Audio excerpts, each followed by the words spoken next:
Welcome to the Rim Break Rodeo. We hope this video helps. In this video, I will explain how to make dilly beans canned.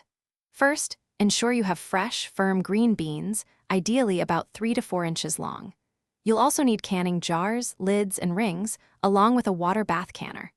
This process involves preparing the beans, making a flavorful brine, and then safely processing the jars to create a shelf-stable product. It's a rewarding way to enjoy garden-fresh goodness all year round, and it's simpler than you might think.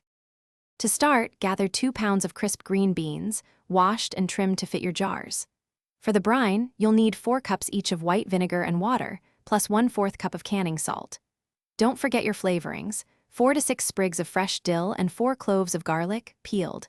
Ensure you have 4 clean pint-sized canning jars, along with new lids and rings. Finally, a large water bath canner is essential for safe processing. Begin by sterilizing your canning jars, lids, and rings in hot water. While they are hot, pack the trimmed green beans tightly and vertically into each jar, leaving exactly 1/2 inch of headspace at the top. Next, add 1 sprig of fresh dill and 1 peeled garlic clove to each jar for that signature dilly flavor. Heat your brine mixture of vinegar, water, and canning salt to a rolling boil, then carefully pour the hot brine over the beans, ensuring they are fully submerged. After filling, remove any air bubbles from the jars using a non-metallic utensil, then wipe the rims clean. Place the lids and rings on, tightening them to fingertip tight.